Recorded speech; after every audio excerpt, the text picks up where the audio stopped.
아까 지적했듯이 좀 지나치게 과열 홍탕하다. 또 그다음에 또 이 선거 이후에 분열될 가능성이 있는 거 아니냐 이런 우려들이 많이 나오고 있는 거 아니냐. 그 정도 새누리당 전대를 보면서 그 부분은 역대 후반기 당대표 홍준표 안상수 때도 그랬고, 그러니까 기본적으로 그 선거라는 게 그렇게 막 치열하니까 어떻게 보면 이게 너무 과열되고 뭐 마침 왜 당이 쪼개지는 거 아니냐지만 그럴 가능성은 전 제로라고 보고. 아니 그 이야기를 좀 치열하게 하는 건 좋죠 뭐. 제 이야기를 하는 게 아니고 이제 언론에서 그런 지적들이 있다는 것도 같이 하고 그 얘기 하나만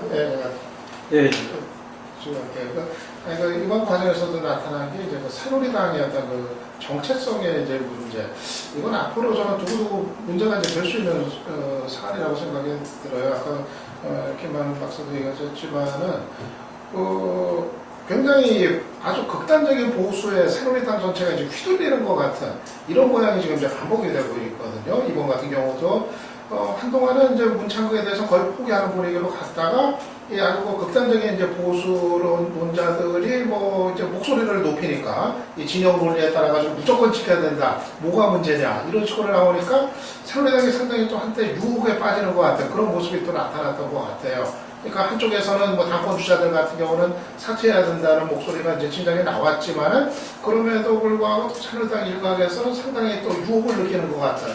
다시 또 지켜줘야 되는 거 아니야 이런 이제 모습이 나타나고 또 TV 같은 데 나와서 토론하는 거 이제 보면 저도 나왔었지만은 거기 나오는 뭐 교수들 같은 사람이 문창극이 뭐가 문제냐 이런 얘기를 하는 게 그게 바로 이제 그 새누리당의 어떤 그 입장인 것처럼 이렇게 이제 받아들여지고, 그러니까 이번 과정에서도 보면 전체적으로 봤을 땐 새누리당이 문창극이 뭐가 문제냐 하는 식으로 지켜줬던 측면, 이것이 일단은 더 크게 지금 각인이 되어 있는 상황인데, 저는 이게 앞으로 지금까지는 그래도 그게 뭐 대통령 지지율이 잘 나오니까 별 문제가 아니었겠지만 이렇게 지지율 추락한 상황에서는 만약 새누리당이 정말 우리 사회에서 중도는 다 포기하고 이제 극단적인 보수하고 같이 가는 정당 이렇게 인식이 됐을 땐 정말 더 지금까지의 지지율하고는 또 다른 국면이 또 있을 수가 충분히 있는 거 아닌가. 그래서 저는 새누리당이 차제 앞으로 진짜 정치를 하는, 민심을 읽고 정치를 하는 정당이라고 여당이 된다고 한다면은 그러면은 좀 이 문제는 상당히 좀 잘 뜯어봐야 되는 거 아닌가 하는 좀. 근데 뭐 그런 측면이 분명히 있는데 오히려 나는 이게 이제 그 보수정당에서 문창극권을 보면서 극단적인 막 거부라는 표현을 썼는데 그게 맞는지는 모르겠으나 문창극을 지켜야 된다는 목소리, 한쪽의 목소리가 나왔고 당이 좀 비천거렸다는 것은 저는 이게 오히려 새누리당이 기본적으로 보수정당으로 갈 수 있는 어떤 그러니까 과거에는 무조건 보수정당이라는 게 어떤 권력의 줄을 서는 이런 측면이 강했다라고 본다면 야권도 똑같은 문제 아닙니까? 극단적으로 저쪽에 가는 사람도 있고 또 중도를 생각이 다행히 섞여 있듯이 새누리당에도 이념적인 스트라타가 좀 생기는 것이 옳다. 장기적으로 봤을 때는. 물론 이게 휘둘려 버린다면 선거를 이길 수가 없겠죠. 극단적인 오른쪽에 있는 사람들이 중심을 잡아버린다면 중도층 공격이 안 되니까 이길 수가 없지만 오히려 보수정당 내에서 하나의 이념적 편향이든 성향이든 보이는 척이 나온다는 것은 이 시점에 새누리당을 봤을 때 반드시 나쁜 건 아니다. 비로소 토론이 가능해지고 당내에서 논쟁이 가능해지기 때문에 미국 공화당에도 티파티 같은 그룹들이 안 있습니까? 그렇다고 보기 때문에 유 박사님 말씀하신 걸 전혀 동의를 하되 저는 다른 측면 우리 3당 합당 이후에 보수정당이 여러 가지 격해에 쌓인 문제가 있지만 어떤 사안을 놓고 이념적 지향을 보이는 하나의 흐름이 있는 것도 크게 보면 반드시 나쁘지는 않다고 봅니다. 네.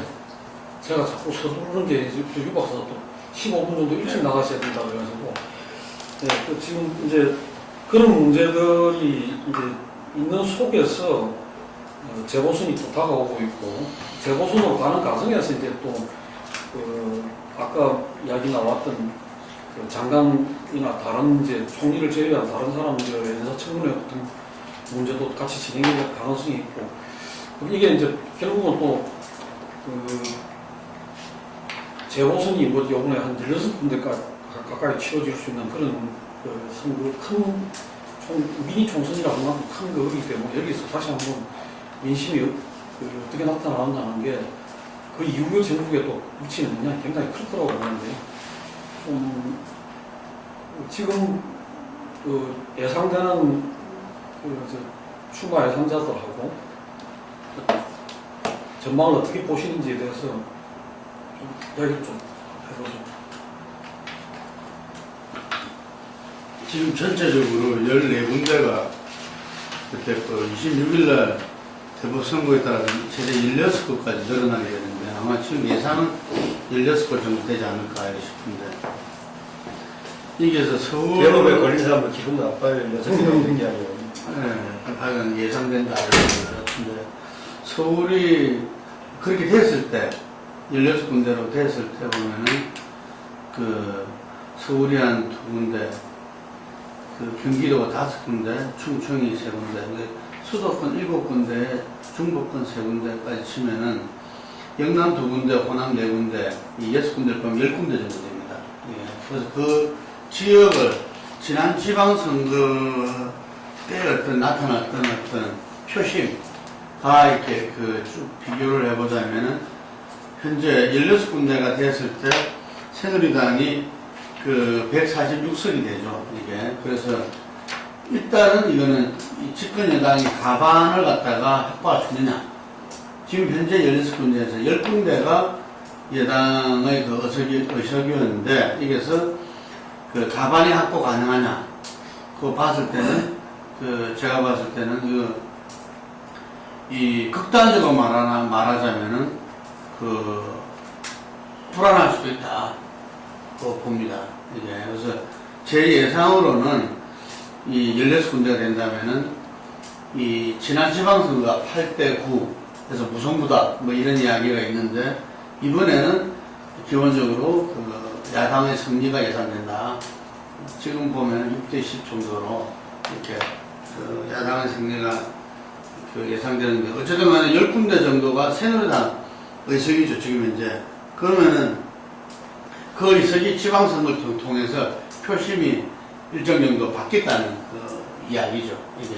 그래서 지금 아마 새누리당은 지방선거 때 중진 차출론보다도 더 심각하게 지금 현재 후보 공천에 있어가지고 아마 다양하게 지금 현재 모색을 하고 있고 고민에 빠져 있을 것이다.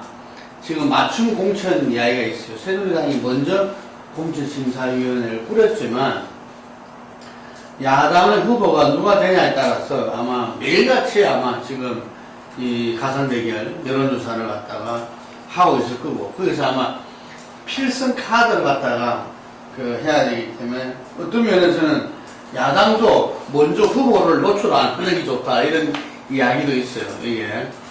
예, 그래서 1차전은 공천에서 이렇게 나타날 것 같다. 양쪽 대진표가 어떻게 나타나느냐. 이게 양당의 어떤 전략적인 어떤 고민과 전략적인 어떤 운영.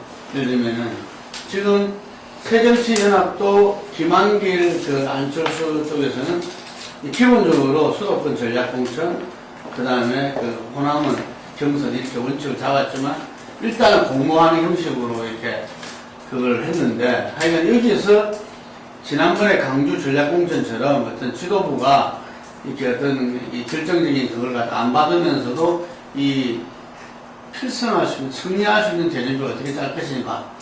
그리고 상대적으로 보면은 이번에는 여당도 인물군이 넘쳐납니다. 예를 들면은 이게.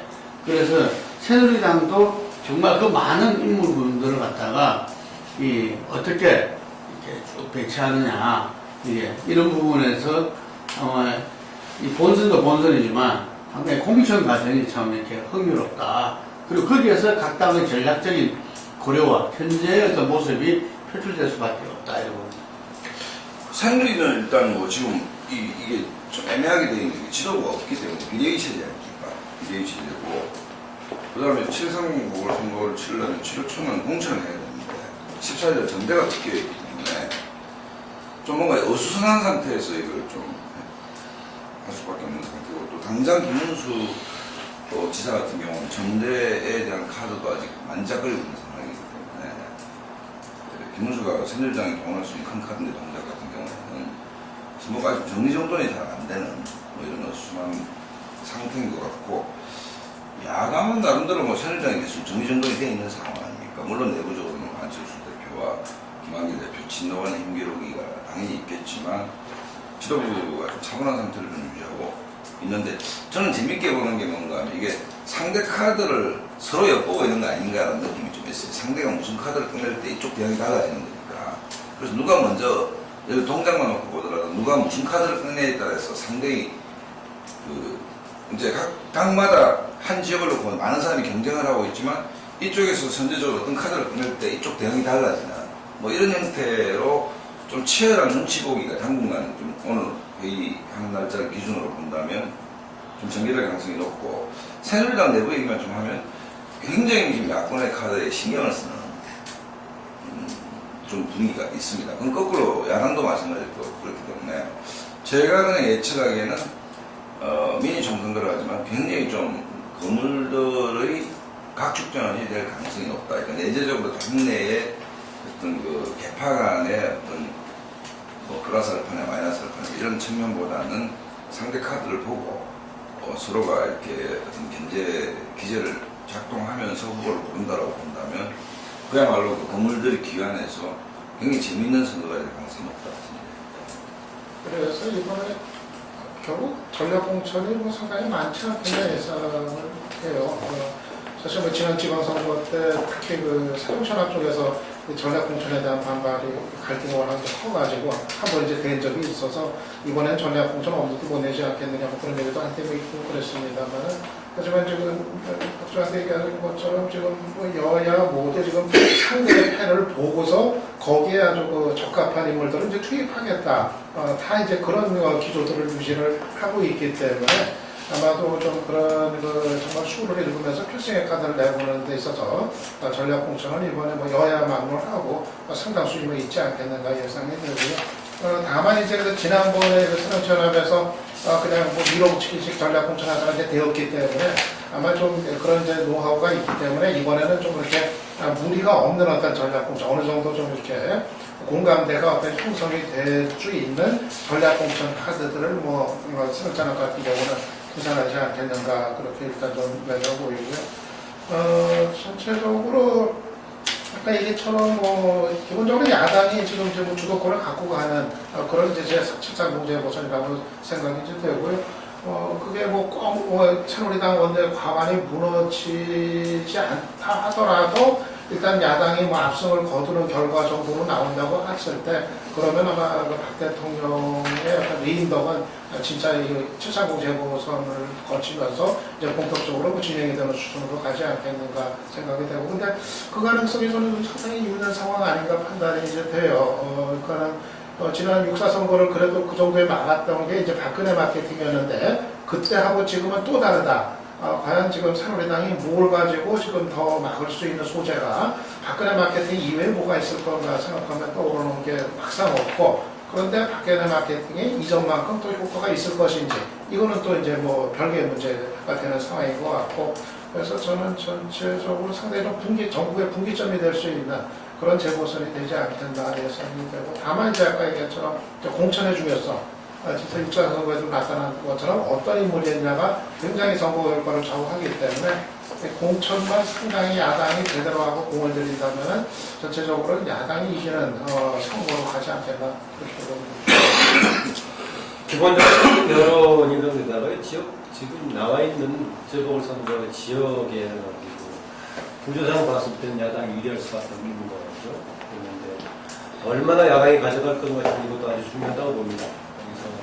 기본적으로 야당이 적당히 이겼을 경우에는 그래도 기록을 갖지 못하겠고 거의 싹 틀려다시피 좀 가져갔을 때 야당이 이력이 있을 것이다. 제가 앞서서 뭐 그런 말씀 드렸습니다. 지금 최근에 지금 집권 여당의 상황은 2011년 후반기 때 그때 새누리당으로 재편되기 직전의 상황 정도다라는 것이었는데, 그때 새누리당은 한나라당은 박근혜 중심으로 대응을 잘해가지고 그 다음 총선을 승리했단 말이죠. 그 점에서는 이 재보궐선거의 계기를 새정치민주연합 중심으로 한 야당이 스스로의 재편의 계기를 삼지 못한다면은 자리 몇 석은 더 가져갈 수 있지만은 막고기를 살리지 못하는 꼴이 되어버릴 것이다. 지난 총선에서 오히려 그 분위기 역전당해가지고 사실상 패배했던 그런 점에서 그 점에서는 저는 야당의 공천은 여야 승리 차원도 있지만 본인들의 앞으로의 그 당에 힘을 살리는 쪽 얼마나 기여할 수 있을까 관점에서 봐야 된다. 몇 개의 경우에는 중진들이 불가피하게 가는 적도 있겠지만은 지난 지방선거 때 뭔가 새로운 그 미래 이미지를 주지 못했던 새정치민주연합이 이번의 경우는 과연 얼마나 줄 수 있을 것인가도 주목하라고 봅니다. 그런데 조금 아쉬울 수 있는 조건이 뭐냐면 한쪽은 이제 이미 알려진 중진 내지 뭐 전에 대표급들이 몇 개는 또 가버리고 또 나머지 몇 개는 혹시 안철수 의원 진영에서의 경쟁력 없는 사람을 심어놓고 한다면은 둘 다 아주 조합이 안전적으로 보여질 가능성도 난 배제할 수 없어서 여야 전체적인 뭐 숫자 16개에서 몇 개 가져가는 못지않게 특히 야당은 이번을 오히려 발전적인 또 내부의 혁신의 계기로 삼을 수 있냐 이것도 주목이 대단하다고 봅니다.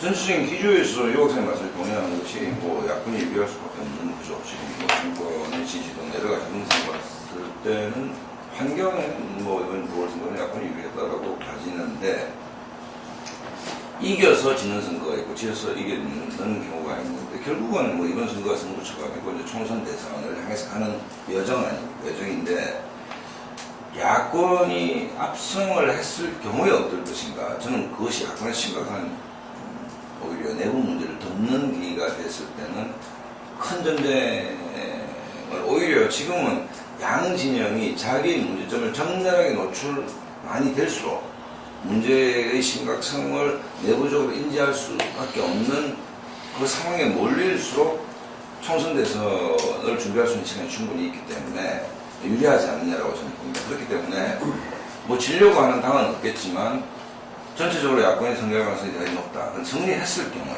또 예를 들어 압승을 했을 경우에 현재 새정치민주연합이 수권 정당으로 가기 위해서 많은 문제들을 내재하고 있는데 그것이 봉합되어 버리는 거 아닌가라는 우려가 충분히 있을 수 있다는 것이죠. 그 부분은 별 걱정 안 하셔도 되는 게 왜냐하면 내년 3월에 전당대회가 있어요.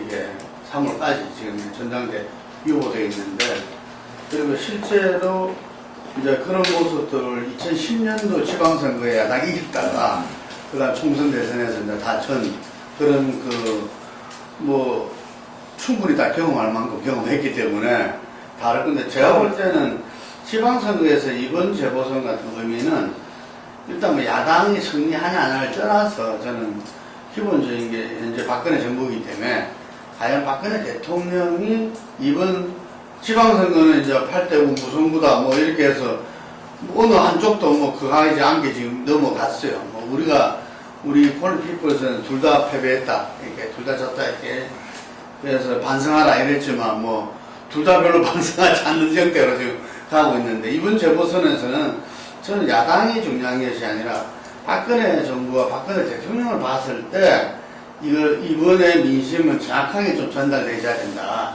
저는 생각이 들고 이게서 아마 이 집권 여당에서도 다음 총선 대선에서는 이제 그냥 이렇게 그냥 동반자로만 이렇게 가서는 안 되겠구나. 이게 저는 오히려 주다. 야당이 뭐 이걸 통해서 이렇게 의석을 더 찾고 국정운동 주도권을 찾고 뭐 다음 총선 대선에 기반을 만들고 하는 건 저는 부차적이다 이렇게 봅니다. 그런 측면에서 과연 이 박근혜 대통령이 본인의 국정 기조를 바꿀 만한 어떤 선거 결과가 나타나려면은 아까 말씀대로 뭐 야당이 앞선 이게 참패가 돼야 그 정도 되지 않겠나 이렇게 보여지는데 하여튼 수도권에서 7군데에서 저는 이 새누리당이 아마 이 임무를 잘 공천해야만이 뭐 한 2석 정도를 건질 수 있는 그런 지방선거의 그 표심이 그렇게 나타났다는 거죠. 이게 그랬기 때문에 이미 거기에서는 또 이 야당이 한 발 앞서가 있는 상태이기 때문에 만약에 그대로 드러나면서 이것이 도미노 현상까지 돼가지고 전패를 할 수도 있다. 수도권 전패면은 예를 들면 충청권까지 영향을 미치고 하면은 뭐 극단적으로 말하자면은 이렇게 가반수도 어려운 상황이 벌어질 수도 있다는 이야기인 거죠. 그래서 그런 점에서 과연 또 다른 어떤 730에서 민심이 어디로 향할 것인가 이 봐야 됩니다. 그래서 그 점에서는 지금 여야의 이제 주로 수도권 뭐 양쪽에 호남, 영남 빼고 나서 그 수도권에서 거론되는 사람들을 보면 730 재보선이 의외로 굉장히 중요한 의미가 있을 수 있다. 왜냐하면 이제 이 여당에는 지금 김문수, 오세훈, 나경원, 이준석이, 임태희, 이혁훈까지가 이제 그 이제 수도권에 전략적으로 어느 지역이든 투입할 수 있는 가능성이 있는 인물 분으로 지금 거론이 되고, 거꾸로 야당에는 손학규, 정동영, 김두관, 김상곤, 금태섭 등등이거든요. 그러면 이게 이 야당은 상대적으로 이제 뭐 좀 올드한 인물이라 하지만은 야당도 그 상당히 중요한 대선 주자급들이 많이 포함되어 있고, 여당도 마찬가지예요. 여당도 지금 현재 지도부가 문제가 아니라 다음 대선이나 총선을 생각한다면 지금 거론되는 사람들의 이번 선거에서 했던 재등장 여부가 굉장히 중요한 거 아니겠나. 그런 점에서는 아까 말씀하셨던 지방선거에서 조금 불분명했던 민심의 어떤 그게 어떻게 확연하게 좀 나타나느냐는 게 중요하고, 두 번째는 이런 인물분들 중에서 양당이 어떤 이제 그 성과나 그걸 보이느냐, 이런 것들도 이후 정치에 있어서 굉장히 중요한 어떤 그런 방배를 가르는 그림이 될 수 있다. 그런 점에서 736 재보선은 당분간 선거가 없잖아요. 재보선 있고 나서 다음 총선까지 거의 선거가 없는 상태이기 때문에 미치는 파급이나 파장이 클 수 있다. 그렇게 생각이 됩니다. 시간이 얼마 남았으니까 저는 얘기를 좀 하고 갈게요. 여도 그렇고 야도 그렇고 이번 730 재보선에서는 좀 새로운 모습, 새로운 내용의 공천, 이게 좀 보여줘야 될 것 같아요. 사실 역사 선거가 대단히 이제 그 부분이 뭐 여도 그렇고 야도 그렇고 좀 이제 미심했다고 평가할 수가 있겠는데, 그냥 단순히 뭐 올드보이들의 어떤 귀환의 장이 돼가지고 대단히 먼저 식상하게 받아들여질 거고, 사실니까 문제가 있는데, 사실은 이제 그 국민적 어떤 기대치가 사실 대단히 낮아진, 기존에 이제 잘 알려진 이제 정치인들이 어떤 복귀를 하는 방식, 이거는 이제 뭐 일정 정도 이제 한계가 있겠고, 물론 이제 그 사람들이 역할을 해줘야 될 지역들이 있기는 하지만은 뭐 그 이상으로 좀 어떤 그 새로운 어떤 모습을 담을 수 있는 당의 어떤 변화, 어떤 그 쇄신 이런 거를 담을 수 있는 그런 인물들이 이제 좀 전진 배치가 될 필요가 있겠다는 생각이 들고요. 특히 그 수도권 지역 같은 경우는 그 부분에 유권자들이 기본적으로 민감할 수가 있기 때문에 수도권 지역에서는 좀 더 그 새로운 인물들, 새롭다는 게 이게 개판 논리에 따라 가지고 뭐 나누는 뭐 그런 의미가 아니라 정말 그런 새로운 가치에도 맞고 좀 경쟁력도 가질 수 있는 선거에서의 이런 것이 좀 같이 갖추어진 인물들이 문진 배치가 되고, 중진들이 좀 어려운 지역들을 맡고, 이런 어떤 조화가 좀 필요하지 않나 좀 생각이 들어요. 새누리당은 잘 모르겠는데, 새누리당 같은 경우는 어느 정도 뭐 당내에서도 좀 그런 방향으로 좀 공감되는 좀 뭐 형성이 좀 되는 것 같고, 그러니까 새로운 인물을 가능한 데까지 발굴을 하고, 그리고 이제 그 기존의 그 중진들은 좀 상대적으로 어려운 지역에서 승부를 걸어주는 이런 식의 어떤 그 모색 같은 건 좀 맞는 방향 아닌가 좀 생각을 좀 들어요. 그리고 하나 이제 관심 지역은 저는 물론 수도권은 다 이제 관심 지역이지만 이정현 전 수석이 출마를 하는 이제 순천 곡성 같은 경우, 저는 그 이정현 수석이 그냥 뭐 전사로 거기 나선다고 생각하진 않아요. 뭐 장렬하게 산화하려고 거기 나선다고 생각하지는 않고, 지금 야권 후보가 단일화 안 되는 상황에서는 한번 해볼 수 있다는 판단을 한 거 아닌가. 그러니까 거기가 이제 통합진보당의 기본적인 표가 나오는 곳인데, 통합진보당하고 지금 새정치연합이 단일화가 안 된다는 거를 이제 까지도 이제 간파를 하고서 그 속에서 한 30%대 초반 정도 득표를 하면은 당선이 될 수도 있는 그런 이제 구도가 이제 될 테니까. 근데 그 지역에서 요새 얘기 들어보니까 지역에서의 여론이 이렇게 이정현 수석한테 그렇게 이렇게 해보나 마나 이건 좀 아닌 것 같고, 그래서 거기를 이제 야권이 어떻게 이제 과연 대응을 할지 이게 또 이제 상당히 좀 관심 지역이 될 것 같아요. 네. 다음 이게 얘기. 다 나오는 거죠. 그러니까 노광교 서가모니 지금 그렇지 나오자고 그러는 건데 노광교가 무소속인가 이제. 아니요. 노광규가 지난번 이제 민주당 후보로 나왔으니까 공천도 받으려고 할 건데, 먼저 그쪽 뭐 해보자면은, 이정현 전 수석의 그 지역에서의 여건은, 두 가지 점에서는 이전보다 훨씬 악화돼 있고, 두 가지 점에서는 새로운 기회도 있다고 그랬는데, 악화된 것은 뭐냐면, 지난번 그 2012년에 총선 때 이정현 개인에 대한 상당히 열망이 가장 절정에 달했을 때였어요. 일반 여론조사에서는, 당시 민주당을 앞서는 것이 심지어 60%까지 나올 때 있고 했으니까 앞서는 분위기였고 한나라당, 새누리당에 속해 있었지만은 아주 그 지역을 위해서 직접적으로 문제를 던지고 있고 헌신적으로 인정받아가는 걸 봤고 또 하나는 박근혜 대통령에 대한 지역에서 상당히 기대가 열려있는 상태였어요. 통합 얘기하고 그래서 그거 반영돼가지고 했다가 이제 막판에 결국 이제 그래도 이제 했던 전통 때문에 밀려가지고 39.7로 했는데 그 두 개의 조건은 지금 아주 안 늦었단 말이죠. 오히려 청와대 이제 후보 수석 하면서 권력에 대한 일부 기대도 있지만 정권에 대한 비판이 또 이전 수석으로 쏠리는 점도 있었고 박근혜 대통령 집권하고 나서 정반대로 가버렸고 불리한데 지적한 대로 본인의 고향이기 때문에 또 고향에 대한 표가 또 얼마나 나올지 그런 것하고 지금 야당 후보들이 만약에 난립해버릴 경우에 여러 사람의 가능성이 있죠. 당선 가능성이 있다고 보니까. 사실상 김선동 전 의원이 맨 처음 재보궐선거에 당선될 때 야권 연대로 단일화를 해준 것도 있었지만 야권 연대 했더라도 무소속이 만약에 한 사람 나와버렸으면 김선동이 당시 안 됐다고.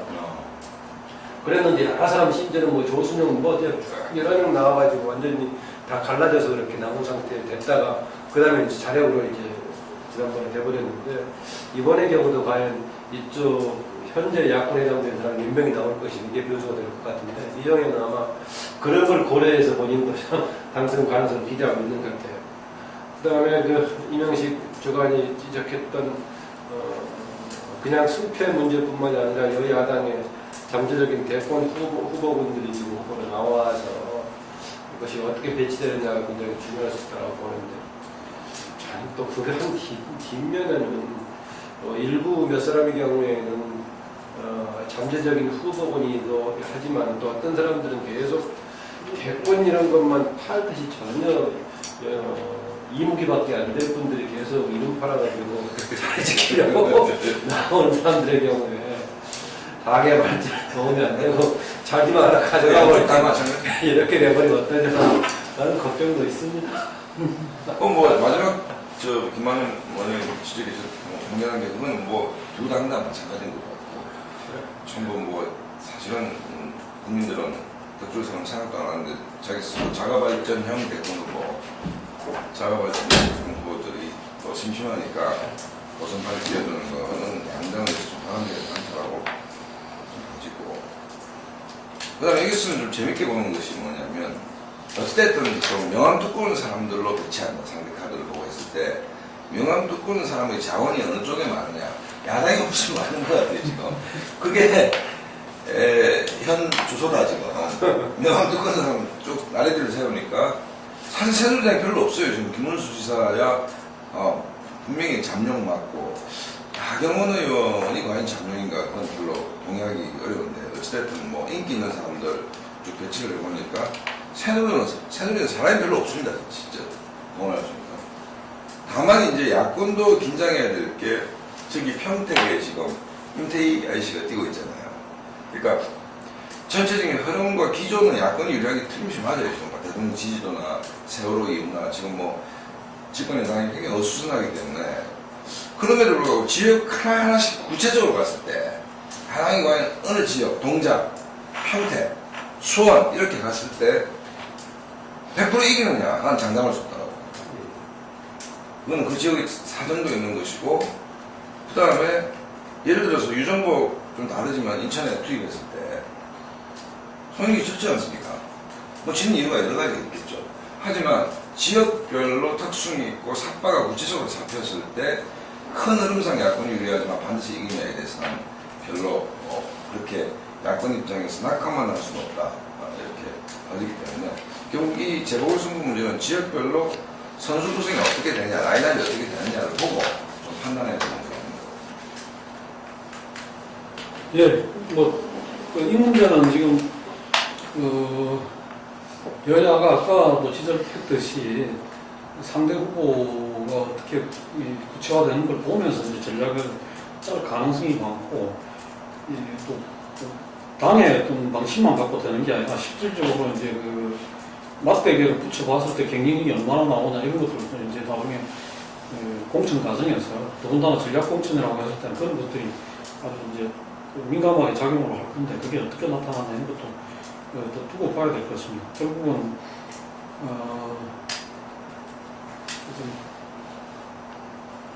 7월 30일이니까 이제 한 달 남짓 앞으로 다가왔는데 그 가는 과정에서 여러 가지 우리나라 지금 정치 상황이라는 게 원체 그 많은 사건들이나 그것들이 일어나고 또 그 과정에서 민심의 어떤 그런 흐름이나 이런 것들이 변화가 심하고 하기 때문에 선거까지 가는 과정에서 어떤 일들이 또 적할지 봐야 될 것입니다.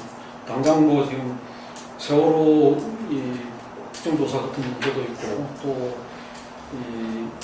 군에서 일어났던 무장 탈영으로 또 여러 명이 죽는 그런 안타까운 일도 발생을 했고 또 7월 초면 시진핑이 또 방한을 할 걸로 예정이 되어 있고 그 다음에 또 아까 이야기 나왔듯이 인사청문회도 또 이제 진행이 될 거고 이런 것들이 하나하나가 쉽지 않고 또 이제 전국에 영향을 미치고 민심에 또 영향을 미칠 수밖에 없는 그런 상황들이기 때문에 조금 더 이제 두고 봐야 될 것 같습니다. 마지막으로 마무리 말씀 하나씩 주시죠. 네. 이제 그동안에 2주간에 걸쳐서 문창국 후보자 하동이 완전 정부의 중심이 되었고 월드컵도 그래서 그러나 두 번째 성적이 너무 안 좋아가지고 그렇지 않아요. 같이 떨어진다고 하는데 어쩔지 모르겠는데요. 마지막으로 최근에 좀 좋은 쪽에 우리 정치 분야에 좀 관심도 끌고 그걸 키웠으면 하는 것입니다. 그동안에 사퇴 대상이었다가 위임된 이주영 장관의 그동안의 행보에 대해서 우리가 주목해서 긍정적인 평가를 좀 표현해야 된다고 생각이 듭니다. 그래서 헌실성은 없습니다만 오히려 이런 분을 그나마 총리로 시킨 것들은 좀 되니까 나오는데 그리고 또 하나요. 정의와 신임 의장 상당히 야권을 고려하고 본인이 또 영원한 화합운동에 가서 있는지 모르겠지만 그리고 연대들 행보도 긍정적으로 봐야 된다. 그러니까 중앙정치는 계속 지금 분열과 자기 편만을 위한 정치로 가고 있는데 어느 배경에서 나왔던 간에 새로 이번에 광역단체장으로 등극한 경기의 양경필 신임지사하고 원희룡 제주지사 통합의 형태로서의 잘 방향을 이끌어가려는 모습 오히려 중앙정치를 본받았으면 하는 주문을 주고 싶습니다. 그 문제도 비슷한 이야기 했더라고요. 오늘 대통령 문창국 후보가 이제 전 사퇴를 말씀했는데 저는 아까 이주영 장관 말씀도 하셨는데 어제 조선일보에 조영원 선생 칼럼 참 재밌게 읽었는 게 이제 업경대 불교에는 기독교 총괄 여당간 건너가기 직전에 거울이 하나 있는데 그 거울에 자신을 비춰보면 그 사람이 고관대장 출신이든 재벌 출신이든 거지 출신이든 자기가 이생해진 업들을 다 이렇게 비춰서 보게 되고 그 다음에 강건너가 부신 앞에 왔을 때 이제 그 죄를 받게 되는 것인데 청문회는 살아있는 업경대다. 그래서 조영원 선생이 보는 난 굉장히 공감했던 게 뭔가 하면 그 사람의 논리가 뭐냐보다 업경대 앞에 섰을 때 인간은 겸손해져야 된다.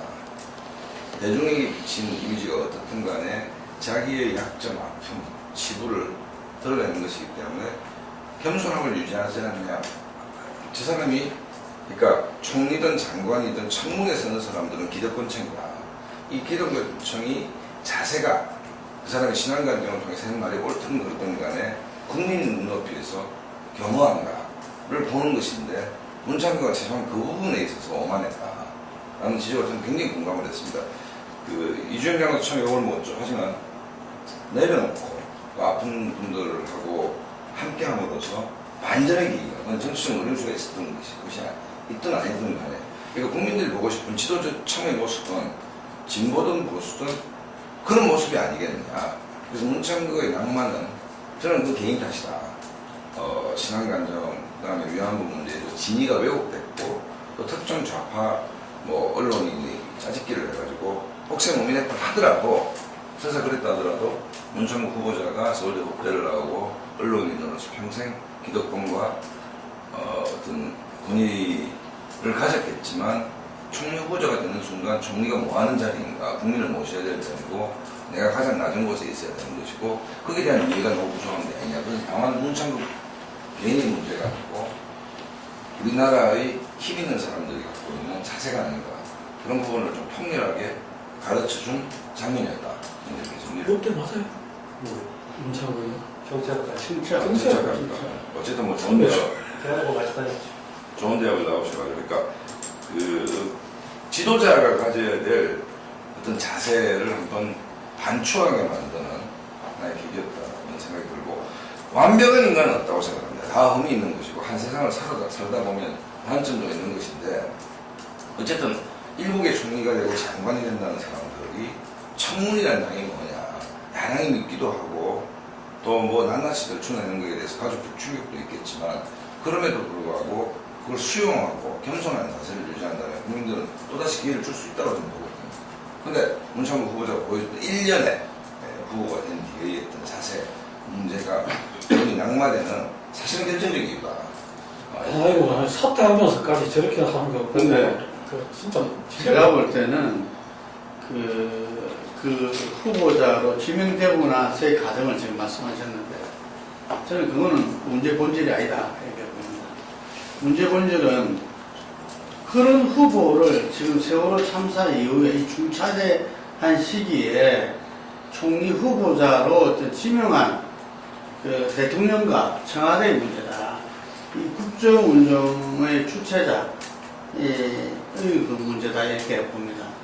분명히 그런 부분들이 후보 검증 과정에서도 짚어졌을 거고, 또 무엇보다도 대선에서도 이야기했고, 지난 세월호 참사를 통해서 책임 총리제의 운용, 예를 들면 뭐 책임 장관제까지 운용하겠다고, 사회 부분 어떻게 하고, 업무는 어떻게 하고, 경제 부분 어떻게, 이런 마당에서 이 안대희 후보자가 낙마하고 나서 이 내놓은 카드가 전혀 책임 총리를 갖다가 이 총리제를 운영할 만한 그런, 본인도 이야기했죠. 경험도 전혀 없는 사람, 경험이 전혀 없는 이데올로그, 보수 이데올로그를 갖다가 이 총리의 이 지명했다는 사실은 정말 이 앞으로를 아까 다들 변화가 좀 쉽지 않지 않겠나 이런 예측을 했는데, 정말 이거였어야말로 대통령의 오만과 독선이다. 저는 이 많은 대통령들이 오만과 독선에 빠져가지고 말기에 정말 국민으로부터 버림받는 것을 우리 현대사에서 똑똑히 봐왔는데, 저는 박근혜 대통령도 정말 이렇게 이 일반 대중과 함께 했을 때도 한한 표정을 생각한다면, 박근혜 대통령도 오만과 독선에 빠져서 한 자릿수의 식물 대통령이 돼서 비참하게 끝나는, 그것은 정말 다시 있어서는 안 된다는 생각을 가졌을 때 왠지 이 불안감은 어쩔 수 없어요. 그리고 그 과정을 이렇게 거치고서도 우리 이중환께서도 금방 말씀하셨지, 마지막 그 부분에 있어가지고 그런 14일간 온 나라를 이렇게 해놔놓고는 국민들한테 유감이나 사과 표명 한마디 없이 이렇게 이 사퇴 성명을 마무리했다는 것은, 이거는 저는 보수 세력 전체에 대해서 어떤 상당히 경종을 울릴 수밖에 없는 사안이다. 이제 국민들은 이 박근혜 대통령을 떠나서 보수 세력 전체에 대해서 정말 불안감을 가질 수밖에 없다. 이런 암울한 이렇게 이 예감이 드는데, 저는 이 늦을 때가 제일 빠르다라고 이야기한 대로 이번에 새로운 어떤 총리 인선에서는 정말 근본적인 시스템을 바꾸지 않더라도 정말 국민 다수가 이러면은 그 동의할 수 있는 후보를 갖다가 이 대통령이 내놓길 바라고, 그리고 새누리당의 전당대회가 이제야말로 집권 중반기 이후에는 집권 여당의 어떤 역할이 커질 수밖에 없는 그런 시점이기 때문에 서로 간에 있어서 갖다가 이 어떤 치열한 선거전이 되더라도 그 치열한 선거전 속에서 만들어진 어떤 지도부는 정말 국민 속에 있는 지도부로 하기를 바라고요. 재보선은 어차피 그것의 어떤 국민의 냉엄한 심판이 될 수밖에 없고, 그 냉엄한 심판을 집권 여당과 무엇보다도 박근혜 대통령께서 온전히 받아들이서 국정 운영을 하시길 바랍니다. 예, 진짜 바랍니까? 예, 긴 시간 감사합니다. 근데 오늘 총리 내림자가 사퇴를 했는데 벌써 두 번째잖아요. 네. 안대희 사퇴하고 지금 또 문창극 사퇴했는데 시간이 많지 않다고 봅니다. 이 국정 공백을 이렇게 장기간 하는 것도 어쨌든 간에 대통령의 어떤 그런 국정의 차고 책임자로서의 좋지 않은 모습인 것은 분명하고 국민들한테 엄청난 걱정거리를 계속 안고하게 하는 거죠. 그래서 빨리 국민들이 동의하고 또 야당도 아까 김만원 박사님 말씀처럼 10%라도 동의할 수 있는 인물이 나와가지고 새로운 총리가 지명되고 또 문제가 있는 인물들이 있다면 걸려들어가지고 이기 내각이 좀 빨리 출범할 수 있는 그런 그게 돼야 되지 않겠나 기대하면서 오늘 토론을 마칠 겁니다. 긴 시간 고맙습니다.